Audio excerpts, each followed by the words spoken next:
Ça y est, sieste officielle. Alors que la première visite en France du roi Charles III et de sa femme, la reine Camilla, avait été reportée en raison du contexte social, le couple royal a finalement annoncé que leur voyage se tiendrait du 20 au 22 septembre. Un court séjour, pendant lequel ils ne vont pas s'ennuyer. Il l'avait promis, il sera bien là. Un an après avoir succédé à sa mère Elisabeth II, le roi Charles III va faire son premier voyage officiel en France le 20 septembre prochain.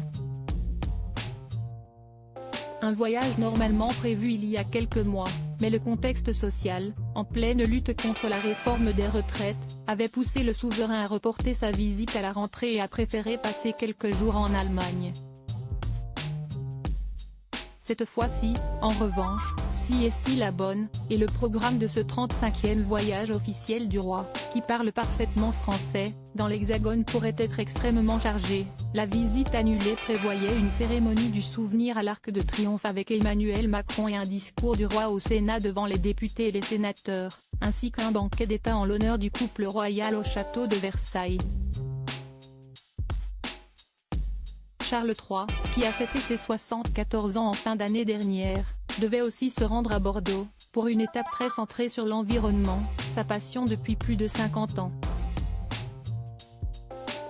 Si l'on ne sait pas encore si tout sera respecté comme c'était prévu, le programme ne devrait pas tant changer et le roi ne devrait pas se reposer à son arrivée à Paris, en pleine Coupe du Monde de rugby.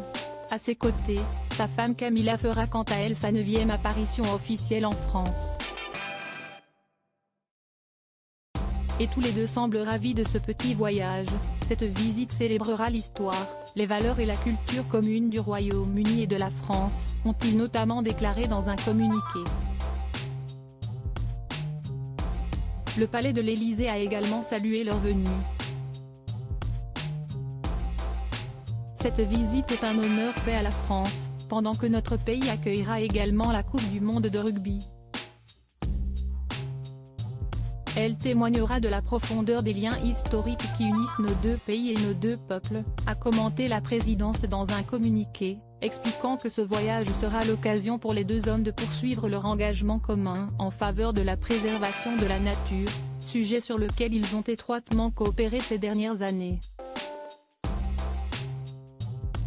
Il faut dire qu'Emmanuel Macron et Charles III se connaissent plutôt bien puisqu'ils se sont rencontrés à plusieurs reprises ces dernières années dans des missions officielles, alors que le souverain n'était que prince de Galles et remplaçait sa mère Elisabeth II. Depuis le décès de cette dernière, ils se sont retrouvés 2 fois, aux obsèques de celle-ci, où Emmanuel Macron s'était rendu avec Brigitte Macron, et au couronnement, le 6 mai dernier.